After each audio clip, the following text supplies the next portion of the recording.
والأقربين واليتامى والمساكين وابن السبيل وما تفعلوا من خير فإن الله به عليم كتب عليكم القتال وهو كره لكم وعسى أن تكرهوا شيئا وهو خير لكم وعسى أن تحبوا شيئا وهو شر لكم والله يعلم وأنتم لا تعلمون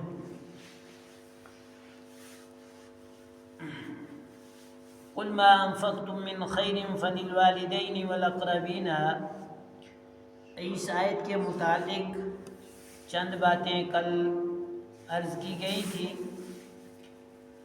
چند ایک باتیں اور جو اس کے ضمن میں ضروری ہیں وہ سمجھ لینی چاہیے ہم سب کو۔ پہلی بات یہ ہے کہ اللہ کے راستے میں خرچ کرنے کی دو قسم ہیں، ایک فرض اور وجوب کے طور پر اور دوسرے نوافل اور ندب کے طور پر۔ فرض وہ چیزیں ہیں مال میں جیسے زکوٰۃ ہے، جو آدمی صاحب نصاب ہو، مالدار ہو اور پھر حالان حول ہو جائے تو اس کے اوپر زکوٰۃ فرض ہے، اس کا خرچ کرنا بہت لازمی اور ضروری ہے، اس کا دینا ایسا ہی فرض ہے جیسے نماز کا ادا کرنا ہر عاقل بالغ مرد عورت پر، آزاد غلام پر فرض ہے، ایسے ہی زکوٰۃ کا ادا کرنا بھی فرض ہے جبکہ زکوٰۃ واجب ہو رہی ہو۔ اور دوسری اسی وجوب میں سے ایک چیز صدقہ واجبہ ہے، جس کو ہم اپنی زبان میں منت کہتے ہیں۔ ایک آدمی نے منت مان لی کہ میں اتنا پیسہ فلاں مسجد میں یا فلاں مدرسے میں یا فلاں غریب کو دوں گا، واجب کر دیا، اب اس کی ادائیگی واجب ہے۔ اور اسی میں ایک دوسری صورت یہ ہوتی ہے کہ کوئی آدمی یہ کہے کہ میرا فلاں کام بن جائے، میرا فلاں کام ہو جائے، جب میرا فلاں کام ہو جائے گا تو میں اتنی رقم یا اتنا پیسہ فلاں کو دے دوں گا یا مدرسے میں دے دوں گا یا مسجد میں دے دوں گا یا کسی دوسرے کار خیر کی جگہ کو اس نے متعین کر لیا۔ اب اس کا وہ کام ہو گیا تو اس کے اوپر اس رقم کا ادا کرنا واجب ہے۔ جیسے زکوٰۃ کا ادا کرنا واجب، ایسے ہی اب اس نفل صدقے کو واجب کی صورت میں اختیار کر لینے میں اس پر یہ واجب ہو جاتا ہے، پہلی صورت۔ ایک صورت یہ ہے ہمیشہ صدقہ کرنے میں ہم لوگ جس ماحول اور معاشرے سے گزرتے ہیں، ایک بات ہم سب کو یہ سمجھنی چاہیے، کسی انسان کے ساتھ جب آدمی کوئی معاہدہ کرتا ہے کہ تو میرا یہ کام کر دے گا تو میں تجھے اس کا معاوضہ یوں دوں گا، تو میرے ساتھ ایسا کرے گا تو میں تجھے اس کا عوض یہ دوں گا، یہ مثال کے طور پر دوسرے الفاظ میں اس کو کہو کہ لالچ دینا کہ تو یہ کرے گا تب میں یہ کروں گا، تو یہ مجھے دے گا تب میں تجھے یہ دوں گا۔ لیکن ہمارے اکابر، ہمارے بڑے یوں کہتے ہیں، گنجائش تو ہے آدمی منت مانے کہ میرا یہ کام ہو جائے گا پھر میں یہ صدقہ کر دوں گا، میرا یہ کام ہو جائے گا میں ایسا کروں گا، لیکن افضل طریقہ اس میں بھی یہ ہے کہ یہ شرط اللہ کی ذات کے ساتھ نہ لگے بلکہ صدقہ کر دے، وہ نوافل میں آ جائے گا۔ آپ کو جو گنجائش ہے آپ اس حیثیت سے صدقہ کر دو، خرچ کر دو، غریب ہے کوئی مسکین ہے، جو جگہ آپ مستحق سمجھے مناسب سمجھے اس میں خرچ کر دو، اور اللہ کے ساتھ یہ شرط مت لگاؤ کہ یہ بیماری میں تندرستی ہو جائے گی تب بکرا دوں گا، تب یہ اتنی نقدی دوں گا۔ اللہ کے ساتھ یہ شرط نہیں لگانی چاہیے، مناسب نہیں۔ لیکن اگر کوئی شرط لگاتا ہے، گنجائش تو ہے اپنے دل کی تسلی کے لیے، لیکن مناسب اور مستحب یہ ہے کہ ایسا نہ کرے بلکہ خرچ کر دے۔ اور حدیث پاک کے اندر آتا ہے الصدقۃ رد البلاء، کہ صدقہ بلاؤں کو ٹال دیتا ہے، مصیبتوں کو ٹال دیتا ہے۔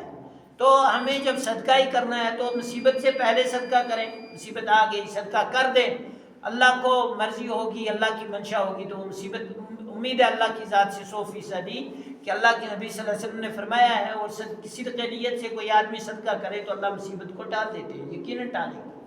تو ایک صورت یہ ہے، اور دوسری صورت خرچ کرنے کی وہ صدقہ نوافلہ ہے، بغیر تعین کیے ہوئے، بغیر متعین کرنے کے، بغیر طے کرنے کے، بغیر کوئی عہد کرنے کے آپ خرچ کیے جا رہے ہیں۔ غریب ہے اس کو بھی دے رہے ہیں، مستحق ہے اس کو بھی دے رہے ہیں، اپنے کو بھی دے رہے ہیں، پرائے کو بھی دے رہے ہیں، خرچ کرنے کی جگہ میں خرچ کیے جا رہے ہیں۔ اور اسی خرچ کرنے پر، یہ جو قسم ہے، اسی خرچ کرنے پر حدیث پاک کے اندر آتا ہے کہ جب کل قیامت میں نفسا نفسی کا عالم ہوگا اور اللہ کے عرش کے سائے کے بغیر کسی چیز کا سایہ انسان کو نہیں ملے گا، کوئی سایہ نہیں ہوگا، اس وقت ایک خوش نصیب، ان میں 7 آدمی کو شمار کیا گیا ہے، اور ان میں ایک خوش نصیب وہ بھی ہوگا کہ جو صدقہ کرنے والا ہو۔ اور صدقہ کیسے کیا؟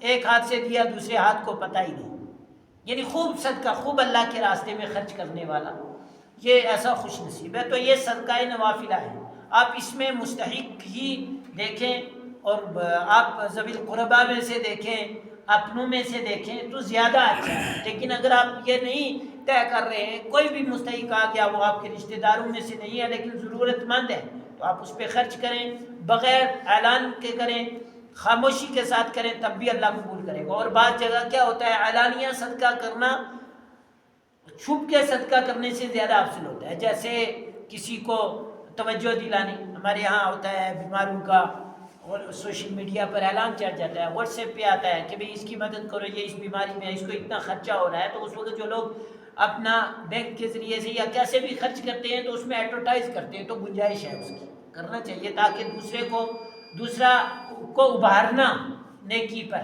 اور یہ بھی ثواب ہے۔ جس مثال کے طور پر ایک آدمی کسی کو نیکی کے لیے کہہ رہا ہے لیکن خود اس کی گنجائش نہیں ہے وہ نیکی کرنے کی، ایک آدمی 100 روپیہ صدقہ دوسرے سے کروا لے لیکن خود اس کے پاس گنجائش نہیں ہے، تو اللہ تعالیٰ جس آدمی نے صدقہ کیا ہے اس کو جو صدقے کا جتنا کیا اس کا ثواب عطا فرمائیں گے، اللہ تعالیٰ اتنا ہی ثواب اس ابھارنے والے کو، گنجائش نکلوانے والے کو بھی اللہ تعالیٰ اتنا ثواب دیں گے۔ سمجھا رہی؟ تو یہ صدقہ ہے۔ تو صدقے کی 2 قسمیں، ایک صدقہ واجبہ یا فرض مان لو، اور ایک صدقہ نوافلہ ہے۔ اور صدقہ نوافلہ میں آپ کب بھی کسی بھی، اور صدقہ ہی تمام چیزوں کو، صدقہ بلاؤں کو ٹالنے والا ہے، اور صدقہ کل قیامت میں انسان کو نجات دلانے والا ہے، دنیا میں بھی بلائی ہے اور آخرت میں بھی۔ اور ہمارے اکابر فرماتے ہیں کہ جو آدمی اپنے مال کا صدقہ نکالتا رہتا ہے، اللہ اس کو کبھی غربت نہیں دیتا، اللہ اس کے ہاتھ کو کشادہ رکھتا ہے، گنجائش اللہ دیتا رہتا ہے۔ تو اس کی کوشش کرنی چاہیے کہ ہم خرچ کریں جو اللہ نے گنجائش دی ہے، اپنی گنجائش کے اعتبار سے طالب علموں پر خرچ کریں، اپنے غریبوں پڑوسیوں پر خرچ کریں، بیواؤں پر خرچ کریں، مسکینوں پر خرچ کریں۔ بالخصوص آج رمضان کا مہینہ چل رہا ہے، بڑا مبارک مہینہ ہے، خرچ کرنے کے اعتبار سے سیزن ہے، یعنی سیزن آیا تو اللہ تعالیٰ ثواب کے اعتبار سے بڑھا دیتے ہیں ایمان والے کو۔ خوب خرچ کرو، مدارس پہ دو، مساجد میں دو، غریبوں کو دو، بیواؤں کو دو، اللہ اور دے گا۔ اور جتنا بندہ خرچ کرتا رہتا ہے اللہ تعالیٰ اس کو ڈبل دیتے ہیں، 10 گنا اس کو بڑھا کے دیتے ہیں۔ صرف ہماری عقل نہیں مانتی ہے، اور مانے نہ مانے ہماری عقل تسلیم کرے نہ کرے، اللہ کا حکم ہے، اللہ کے نبی کا فرمان ہے، یقیناً یہ ہو جاتا ہے اور ایسا ہوتا ہے۔ تو یہ صحابہ کرام نے سوال کیا تھا اللہ کے نبی سے کہ اللہ کے نبی صلی اللہ علیہ وسلم ہم کس پر خرچ کریں اور کیا خرچ کریں؟ تو اللہ کے نبی نے فرمایا کہ اپنے حلال مال میں سے، صحیح مال میں سے، تھائی حلال مال، جو کچھ تھا بچا کچھ صحابہ کے پاس، بیچاروں کے پاس رہتا تھا، تو خیر اللہ ایمان والے کو حلال روزی ہی نصیب کرے، حلال رزق ہی۔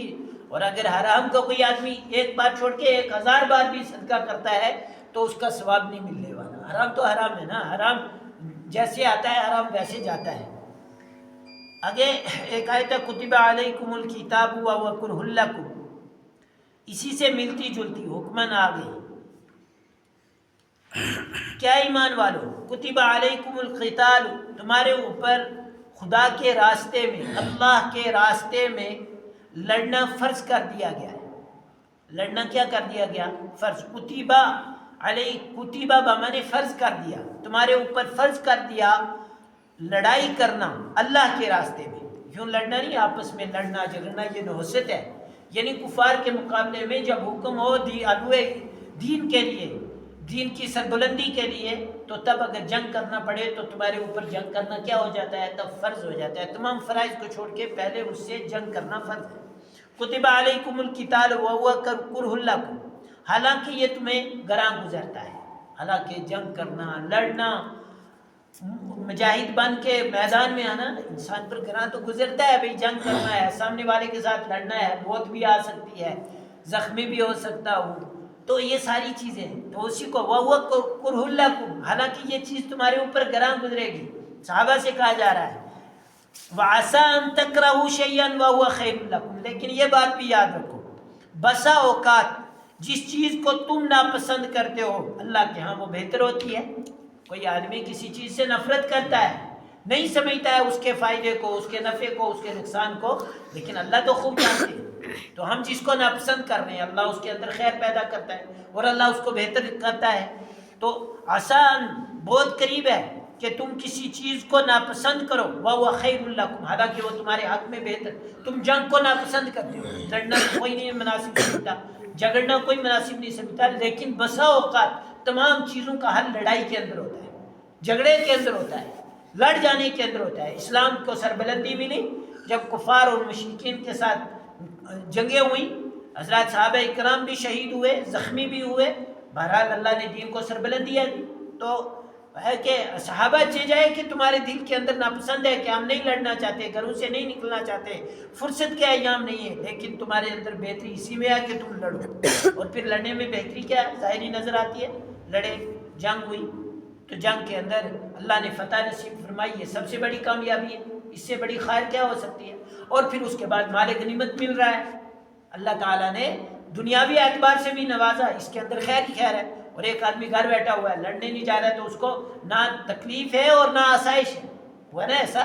صحابہ اکرام میں جو رہ گئے، جنگ جیت گئے صحابہ اکرام، مال غنیمت ملا، تو گھر بیٹھنے والوں کو تو نہیں نہ ملا، جو شامل ہوئے انہیں کو ملا، اور ملتا بھی انہیں کو ہے شامل ہونے والوں کو۔ تو خیر وَعَسَىٰ أَن تُحِبُّوا شَيْئًا وَهُوَ شَرٌّ لَكُمْ، اور بسا اوقات کیا ہوتا ہے کہ تم کسی چیز کو پسند کرتے ہو، حالانکہ اللہ کے ہاں وہ ناپسند ہوتی ہے، اللہ اس کو پسند نہیں، اللہ کے ہاں وہ منحوس ہوتی ہے، اللہ اس کو پسند نہیں کرتے۔ وَاللَّهُ يَعْلَمُ وَأَنْتُمْ تَعْلَمُونَ، اور اللہ ہی جانتا ہے، تم کچھ بھی نہیں جانتے ہو اور تمہیں کچھ ہی لگو۔ اس وجہ سے آدمی کو وہ کرنا ہے جس کا اللہ کا حکم دے رہے۔ ہمیں کیا بتا، بسا اوقات کیا ہوتا ہے بندہ دعا کرتا ہے، اے اللہ مجھے یہ عطا فرما دے، دعا کرتا ہے اللہ سے، نہیں ملتا تو مایوس ہو جاتا ہے کہ میری دعا قبول نہیں، ایسا تھوڑا ہے۔ بندہ کچھ مانگ رہا ہے تو ممکن ہے جو یہ مانگ رہا ہے وہ اس کے لیے مناسب نہیں ہے، اللہ نہیں عطا کرتے، اس کا بدل اس کو یا تو ثواب دے دیتے ہیں یا اس کے بدلے میں اس سے کوئی مصیبت، کوئی پریشانی ہٹا دیتے ہیں، بندہ تو محسوس نہیں کرتا ہے۔ لیکن اس کے مقابلے میں ایک آدمی کہے کہ نہیں میری دعا قبول نہیں ہوتی، میں نے مانگا تھا، بھئی جو تو مانگ رہا ہے تجھے کیا پتہ یہ تیرے لیے مناسب بھی تھا یا نہیں؟ تیرے خالق کو، تیرے مالک کو، تیرے اللہ کو پتہ ہے۔